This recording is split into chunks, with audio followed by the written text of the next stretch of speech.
And there are 15 people here, and we're just going to start. Hello, everybody. Thank you for joining.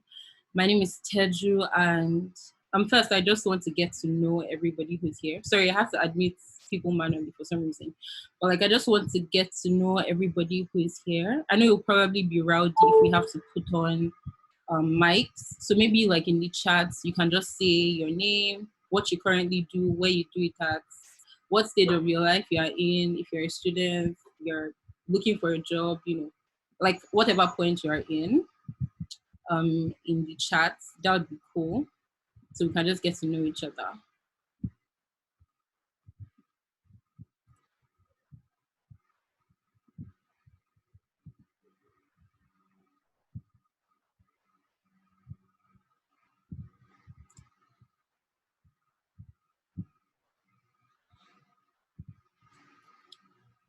Yeah, okay, so we're just going to start now, right? Zoom has a 40-minute limit, so we have to be like quick, quick, quick. And we're going to be doing it sort of like in 4 sections. So we're going to be talking first about how to gain work experience. We're going to be talking about how to put, the small experience you have, how to put it on your resume or how to present it. I'm going to say hi to everybody else later, but then, yes, how to present like the small experience you have, share some interview tips, and then at the end of it all, or maybe like even in the middle, I'll take questions. So like if I'm saying something and you have questions, you can drop it in the chat and I'll just answer it. Please mute. Okay, yeah, thank you. Okay, so we're going to be talking first about how to gain work experience. And I know that this entire thing was about, in the first place, I don't have any experience. So, what do you mean how to gain work experience? So, experience when it comes to jobs is not necessarily like, oh, I was a manager at XYZ, right? So most people already have experience. Even if you don't think that what you have is experience, but I'm going to sort of show you that what you have still counts as experience. And so if you're a student, I don't know if there are like a lot of students here or if they're like fresh grads here, but like if you're any of those things, one way to get experience is through internships. Everybody knows what an internship is, so it would be weird to define an internship. But an internship is pretty much just a way for you to learn from an organization or from like a person that, is sort of above you or like further ahead of you in like the career journey and all of that. Sometimes it's paid, sometimes it's unpaid, but like a lot of internships provide value. And like one way to get internships, of course, is like to put your ears to the ground. For instance, Wakari is always posting internships. So that's like, sorry, there's something going on with my lights. Yeah, so one way to get internships is to always, put your ears to the ground, try to be informed. Another way is to shoot your shots, right? So when I was in school, I think I was in 300 level and there was some strike in my school. I studied at Unilag. So ASU was not letting us be great. And there was somebody that I had been following on Twitter for a while that I really liked and admired. I loved what he was doing. And so he tweeted something randomly about the strike. And then I go, hi, are you by any chance hiring interns or something? And I was so scared. I wanted to delete this tweet because it was like, if this guy should just air me, it would be so weird. But I mean, he didn't. He DM'd me, or I think he told me to DM him, yes. And then we started from there. And that was how I got my first internship when I was in school. And like the company retained me as an intern, as a graduate intern when I finished. So like, I mean, I'm always telling people that you miss only the shots that you like. There's 100% chance exactly that you miss all of the shots that you don't take. So there's really nothing to lose to stepping out there and like someone that you look up to just saying, oh hi, I'd like to intern with you, I'd like to learn from you or something. I mean, don't be creepy, don't spam them or anything, but like just find a way to tell them, oh hi, I'm this young smart person and I'm just trying to figure out all of these things and I'd like to intern with you. A lot of internships will provide you valuable learning opportunities even if they don't pay, but then at the same time there are a lot of paid internship opportunities that you can look out for. Another reason why internships are really good is so if you follow Wakaru, there was an article that we did on Medium with someone who's called Tomiwa. So Tomiwa got an internship with Bank of America Merrill Lynch while he was in school. And after it, they retained him and now he's an assistant VP, like just a few years after. And he never would have been able to, cross that entire or like become that in such a short time if he didn't, take the plunge and just become an intern? Well, another way is, so this is most of what I'm mentioning now is like if you're still in school. I'm going to be also talking about, okay, now I've graduated and I mean, I can't go back and do an internship. But like this part of it is if you're a student. So one other way is jobs, right? So you don't have to get a full-time job while you're in school because you're a full-time student. But like one thing you can do is get, you know, a side job, get, if for instance you have skills, like for instance, Ugo is, I think, a content creator and a photographer. Ugo can start creating content for small businesses, get hired by, sorry, I seem a bit distracted. I'm trying to admit some more people into the call. Yes, exactly. So Ugo can start creating content for people on the side. And so when Ugo has to write a CV or a resume, she's not saying, oh, I'm just a student. At the same time, she's able to say, I've worked with XYZ and I was able to deliver before deadlines. I can work within like deadlines. I can work with minimal supervision. Like there's so many skills that you can gain from just, you know, working while you're in school. While I was in school as well, I got a job, I think, as an editor to some blog. Yes, the name of the blog is Nigerian NGO. I mean, it wasn't a huge job, but like it was something for me to put on my resume. It was small, but it was just something for me to learn. My boss was in the US, and so that was like my first, what's it called now?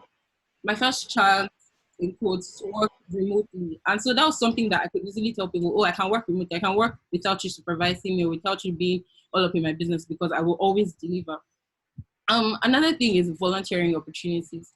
So there are a lot of things to volunteer for. If you are a student, for instance, it depends on, I guess, whatever school you went to. They're like volunteering opportunities if you open up your eyes, like if you just open up and try and look for them. Sometimes it's with like events. So maybe some foundation is doing an event and they're looking for people to help them, you know, organize. They're looking for people to create content for them. They're looking for people to design graphics for them. They're looking for ushers even. They're looking for people to be like protocol officers. Like that's like one way for you to gain experience, right? Because experience is not necessarily about you getting some white collar 9 to 5 job while you're in school.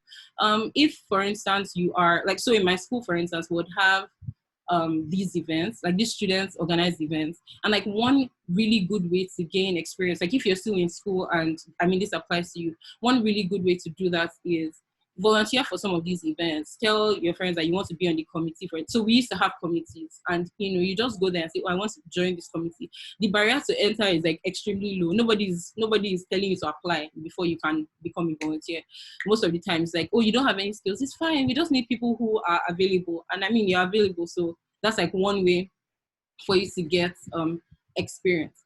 With volunteering also, it's not just about getting something that you can write on your resume. So you have to also make sure that what you're doing adds value to yourself and adds value to the organization as well. So sometimes you see that people will say, oh, I volunteered for 10,000 organizations. What did you do there? And the day that we're having the event, I wore t-shirts. I wore their branded t-shirts and I went to stand with them. That's not how to be a good volunteer. That's not how to maximize like a volunteering experience. You have to actually put your, like, you have to measure, okay, because I was here, XYZ happened. Because I was here, we're able to control the crowd better. Because I was here, like something happened. That's sort of how to maximize the volunteering experience. Another thing is leadership positions. So people sort of, people make things like student leadership positions seem very small, but it's actually a lot. I mean, that's like a position where you worked with a team, where you showed interpersonal skills, where you did like a lot of different things that people don't get to do. If you contested for an election, even if you lost, I mean, you gained a lot of valuable experience trying to get people to buy into what you were doing, things like that. That all of those things are experience. So you can see that, I mean, one way or the other, whether it's by being your class governor or your class representative, or by leading some team in your school, or by, you know, you had some group assignments and you were paired together and you were the team lead. I mean, that's another way to gain valuable experience. So I'm not going to touch like so much on all of these things because in, I think about 2 weeks, we have like another webinar with someone, her name is Lade, and she's going to be talking about how to fill up your resume before you graduate. And that's like, if you're a student, that's something that you should sign up for.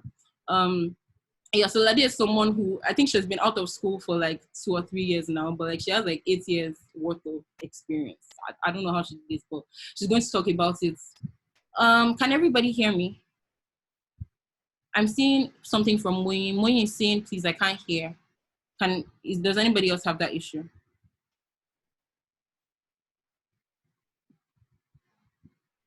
Oh, okay. Okay, everybody can hear me. Okay, it's just Moyin. Moyin, I think someone is telling you what to do there. I'm not sure. Okay, so now I'm going to be talking about how to present the experience that you have, whether it's extremely tiny, whether it seems like you don't have anything or not. So the first step is realizing that you do have experience, right? Is realizing that you have skills, whether or not like you've done a proper job before. I, as a person, I have skills. I have certain things that I can bring to the table that other people might not be able to bring to the table, and that's like a starting point for your resume, right? Your resume is supposed to show your strengths. It's not just slap 5 years of this, 7 years of this. At the end of the day, it's supposed to tell a story of someone who can do this, or maybe, oh, I've not been able to practice this yet, but I've learned how to do this. And so, first of all, like my first thing I always tell everybody is you have experience. Like, just get that in your mind, first of all, that you have experience. And so, like, when I used to run a CV writing service, first thing I would tell people to do is write a list of everything you've ever done in this life. Like, actually, just write a list, write a whole list. Write a list of, oh, I was a sales girl in my mom's shop, right? I was in my class, I was class captain. Like, just, I'm not saying you're going to put everything on, but it just helps you realize that, oh, I'm not actually dumb. I'm not stupid. I've done things in my life. Like, just write things. It doesn't have to be anything that's big, but like, if it's something that you want to do now, I mean, you can do that at the same time. Like, just think about it. You've done a lot of things in your life, so you have, let's start from there, you have experience. The only issue is, okay, is it valuable? Is it what's it called, is it relevant to what you're trying to apply for? But like, there are ways to make it seem relevant, or there are ways to make you understand that it's relevant. So the first thing is you have experience, right? The second thing is I'm going to talk about like the template, how to create your resume in the first place. And I don't know, does anybody have like some experience with like writing their own resumes, and what tools did you use? You can like tell me in the chat so that I don't feel like I'm just talking. Does anybody have like, what tools do you use to write your resume? How do you, if you have a resume, how did you write it? Did you like, what tools did you use? Just like a few seconds. Okay, so while I wait for that, I'll tell you how, like, some of the places that you can get templates and things from. So the first is, I mean, if you have, or someone says VMockup, okay, I'm guessing that's like a template builder. Someone says I use an Android app to build it, though customized to my liking. So someone said Velvet's Jobs. Okay, so those are like some of the places. But then like, if you want like an extremely free tool, whatever, you can use Microsoft Word. Someone said cyber cafe templates based on Word. Someone said intelligent CV, Novo resume. So those are like different places that you can get from. But yeah, if you have Microsoft Word, and virtually everybody has Microsoft Word, there's literally like an entire suite of templates for you. If you go to, what's it called, if you go to new, on like you're trying to create an entirely new document, you will see a place that has templates. Another templates, you can just search for resumes, you can search for cover letters, and then you see templates, well formatted templates that you can use for your own resume. And so that's like one place to get from. Microsoft also has like, you can check. So I'm just going to type this in the chat. It's templates dot, I think it's templates.microsoft.com. I need to confirm before I write that there. But then that's also another place. If you don't have access to like Microsoft Word or something, you can go to templates.microsoft.com, and then you get like a list of different templates that you can use for a resume. Somewhere else is Canva. If you know me or you follow me or anything, you know by now that Canva is like my, Canva is the love of my life. Well, so Canva is like a place for you to get a bunch of resume templates. I was going to share my screen and then go on Canva, but I'm not sure that's necessary. But yeah, you can go on Canva and like just search for resume templates, and you'll see a lot of templates. If you are a creative and so you need your templates to look a little bit more like bright and colorful and whatever, you find things like that there. If you need something more serious, if you need something that looks a bit more academic and things like that, you'll find it on Canva. So like that's another place that you can check. And then of course Google Docs. I think somebody also mentioned Google Docs here. When you go on Google Docs, there are also a bunch of templates. Like you just search for the templates, and under templates, search for resume. You don't have to start from scratch to start doing something that looks very weird. Yes, I'm going to be talking about like the structure of the CV next. And for that, I'm going to share my screen for a little bit. Okay. So what I'm sharing is, can everybody see my screen? Let me just be sure. Can everybody see my screen?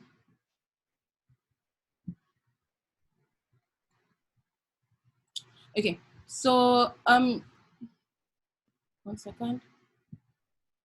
Okay, yeah, you can see my screen. Okay, so this is my resume from when I was in 200 level, I think, or 300 level. It looks like a lot of nonsense, but yeah, I'm going to show like a different one. But this was like when I was in 200 level, and I literally had not done anything. I don't think I had done any internships. No, I not done. Everything here is volunteer work, and it just looks like it's so plenty. So yes, so like the structure, first of all, like your name should be written boldly, and then like your details. I blurred out my address and things here, but yes, you should have. Some people say that you shouldn't share your full address and things like that. I don't know. Those are like personal preferences, but like, so it has your name, of course. Your it has your details, and then here I now write education. I don't write institutions attended anymore, because I mean in real life nobody says institutions attended. But yeah, so under education you have education, then you have experience, you have skills, and be sure, yeah, you have skills and like additional information. And that's like pretty much like the basic structure. You can now decide to make it look a different way, or you can decide to arrange things in a different way, but like this is what pretty much the structure should look like. You should have your personal information, education, your experience, your skills, and maybe like any other additional information that you want.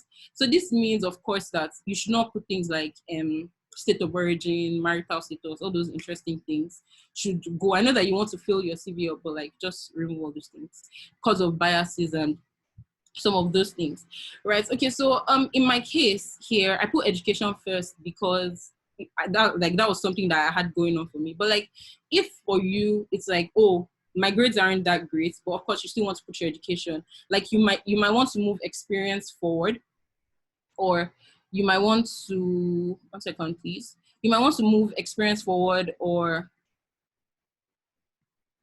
yeah, you might want to move experience forward or your skills forward or something like that. So it just pretty much depends on your strengths, because at the end of the day, your resume should be sort of like selling you. So it puts your best foot forward. That's how I say put your best foot forward. If your best foot is your grades, then you want to make it the first thing that people see. If your best foot is your skills, you want to make it the first thing that people see. So yeah, then the next thing I had there, I think, was experience. And at the time, I did not have any other. I only had volunteer experience. Everything I had done there was volunteering. I think I should share again so I can sort of explain like some of the things that were there. Yes. So most of it was like volunteering. So for instance, I owned like a small business. Oh yeah, that's another thing I didn't mention. Like another source of experience is like small businesses or like tiny organizations that you start up. So for instance, if you owned a business where you used to sell things to your friends, or you used to do some things for your friends or whatever, that's like a good place for experience, because it means that you're entrepreneurial and you are like, you're a go-getter. You see something and you're like, oh, I want to do something about that. Yeah, so I started this thing when I was in, I think, year 2 or something. And then something else. Okay, so with volunteering experience, the Coral Awards was something that we did under this organization. So there was this organization called Levels that I was a part of, that I just joined, and it was just like, they will just teach you about work and the world of work and all of these things.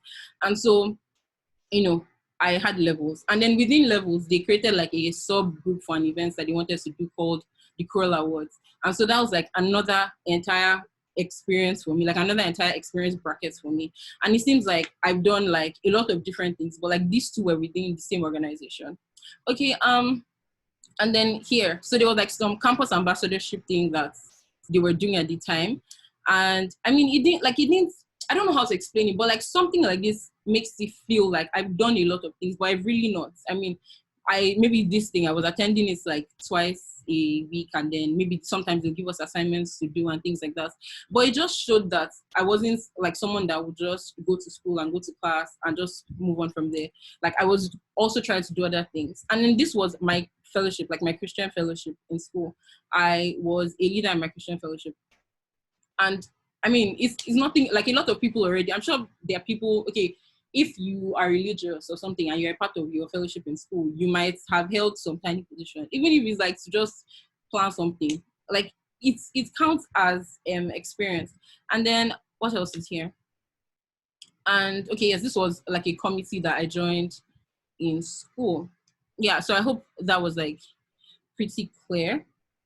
So I'm going to sorry, 1 second. Okay, so I already talked about putting your best foot forward. So if you have, for instance, a good CGPA, you want that to come first. If you have like some special skills that you've learned, you want to put your skills section first in your resume. The next thing is you have skills. So the first time I talked, I said that you have experience, and then now I'm saying that you have skills. And that's because like most skills that you need for work are actually transferable.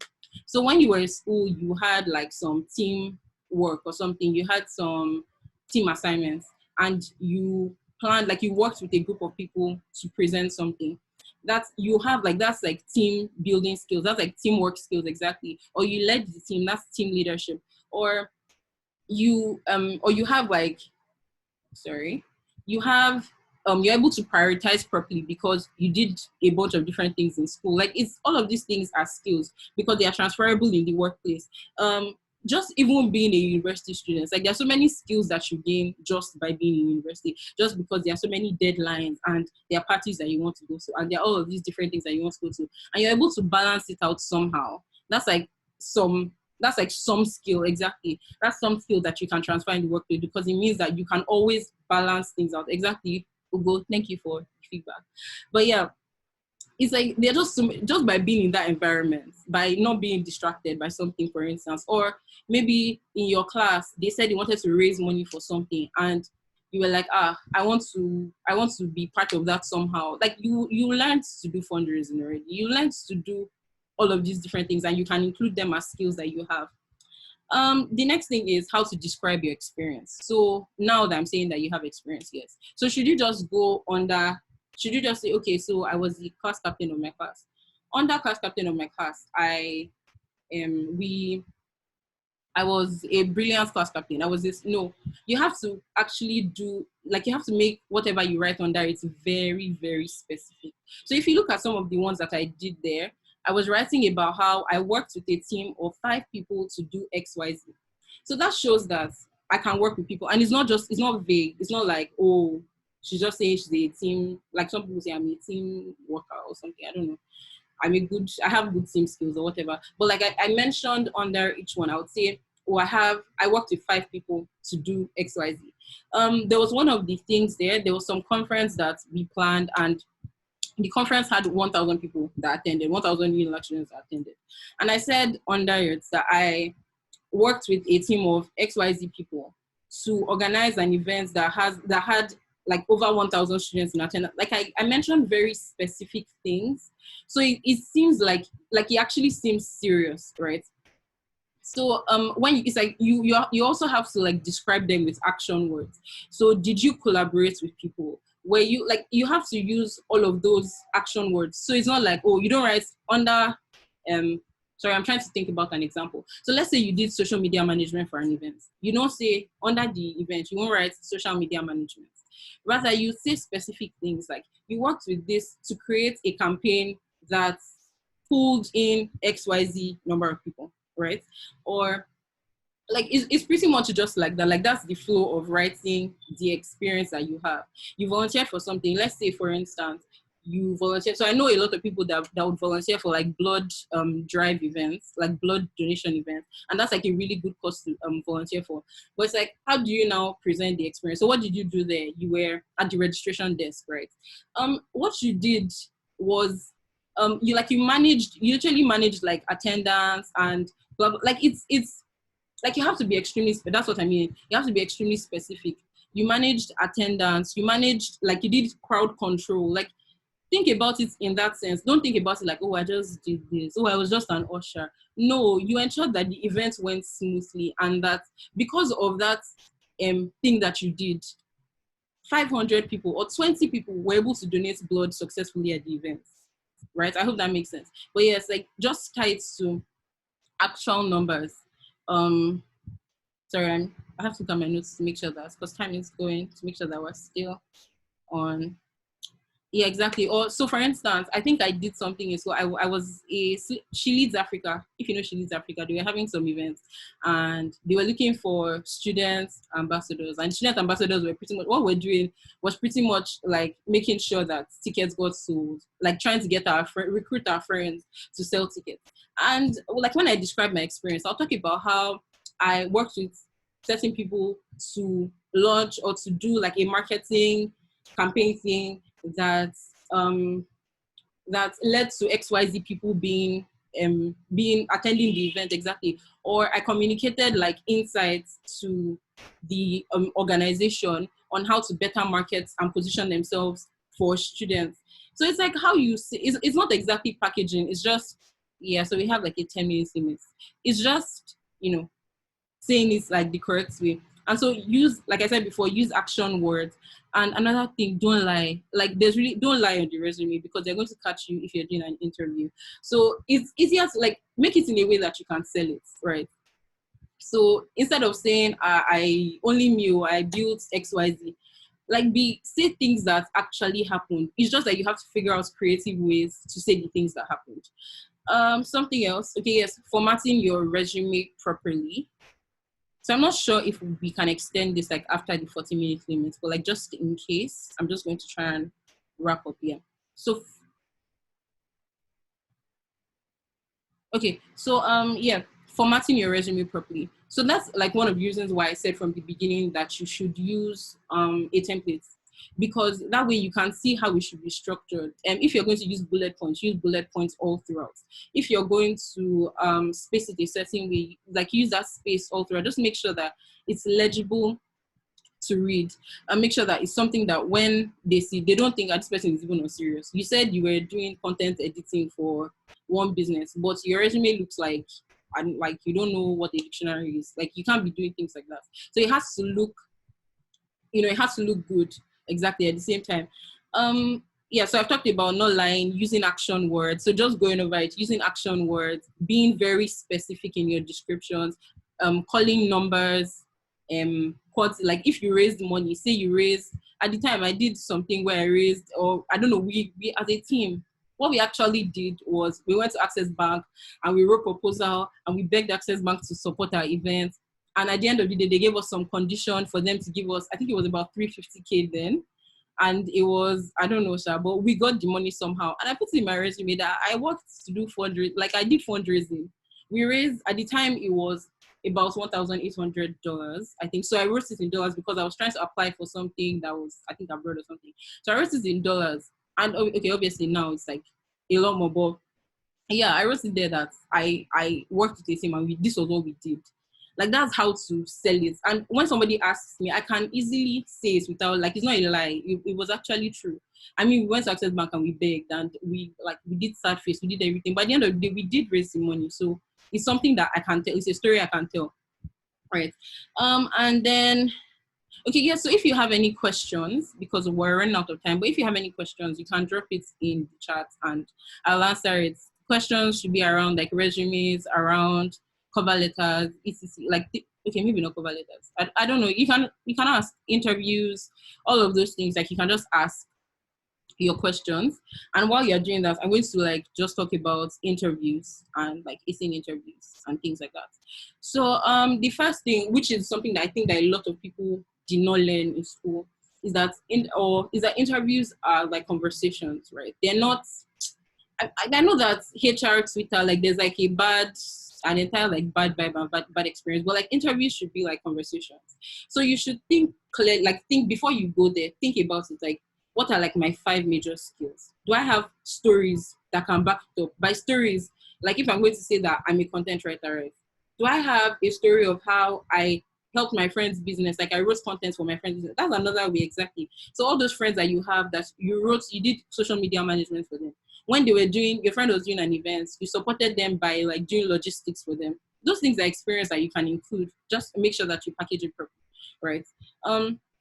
Yes, make sure that you have like stories to back up all of those points. So when somebody asks you a question, when they're like, oh, okay, you say that you have this skill, like where have you shown it before? Like don't be caught unawares, because they will ask you, right? So beforehand, just think about like some of those stories that will tie into all of the skills that you're trying to sell at the resume, at the interview rather. Like just figure it out on your own before you go there. Don't go there and be thinking, what are my skills actually? Oh, what's they're going to ask me still. Like there's some questions that they will ask you. So like just beforehand, prepare for them. And then something is to research. So if you are going to an organization, there's something that somebody said, oh, how many pages should your resume ideally have? I don't think that there is like an ideal limit. But if you don't have like a lot of experience, like maybe like 1 page, 1.5 pages max, because the longer it is, the more likely it is that you start filling it up with nonsense and lies. Like it's very likely. So if you can force yourself to do 1.5 pages, you can force yourself to do 1 page, like just do it so that you're presenting 1 page of quality work or quality experience versus like 5 pages of nonsense, right? I hope that answered your question.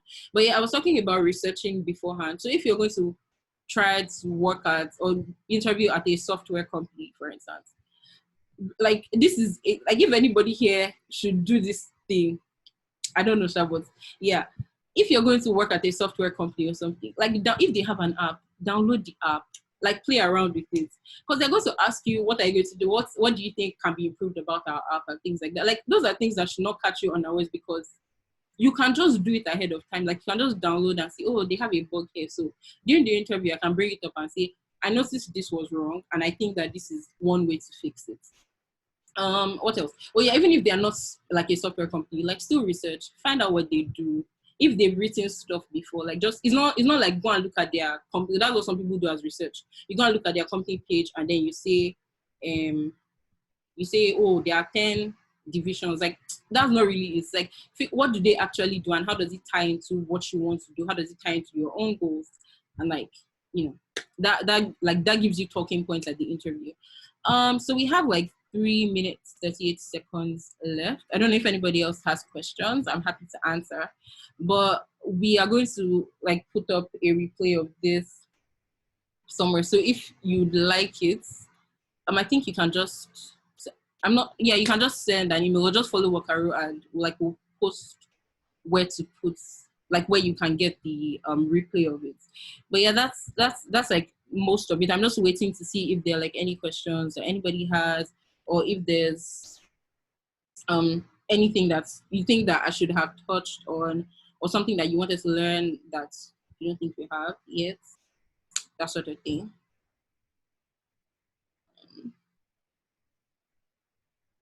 Yeah, thanks, Ugo. Ugo says thanks for this. It was good and precise. Oh yeah, okay, yes. Another bonus tip, since we still have like a bit of time, another bonus tip is when like someone tells you to apply for a job and they don't tell you how to, like they just say email, send an email to XYZ. Like don't just send your resume like that. You should say, yeah, once someone's asking if remote internships are feasible. Yes, they are. For instance, VGG has Venture Guardian Group has a virtual internship. Means remote. They have a virtual internship at the moment. I know there's also this organization called InsideSherpa. They do like, I think they collaborate with consulting companies to do these remote internships. So you can check out InsideSherpa and Venture Guardian Group for remote internships. And you should also follow Wakaru so that you see. Yeah, I was talking about how you should introduce yourself, but like I think we're almost out. We're on less than a minute. Oh, a virtual intern from VGG is here. Hi. Yeah. So I hope this was helpful or useful.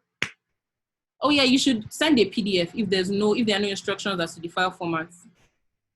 Yeah, but like I'm just going to say bye now. But if you have any other questions, international employers require referees. Who should we use? Use somebody that is relevant. So for instance, if you have a boss that has worked with you before, you should use them as your referee, not like your dad or something. I hope that makes sense. But yeah, we're on less than a minute. Zoom will soon send us out. So if you have any other questions, you can also email them to me, wakarumail@gmail.com, and we'll try to answer. Yeah. And the person who was looking for virtual internships, you can connect with the virtual intern from BGG. Yeah. So just, okay, some international, please drop the email here. Wakaru, okay, I'm just going to write this in the Wakaru mail. Thank you guys. wakarumail@gmail.com. You can ask your questions there. Oh, thank you, Olawale.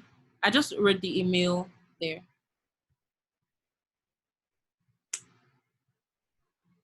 Yeah. Zoom has been saying less than a minute for a while now, but yeah, I think because it's 7:40. Thanks, guys. Thanks for the feedback. I know it's short, but I hope it was helpful somehow. And if you have extra questions, you can just ask me, and I will try and answer if I know the answer to it.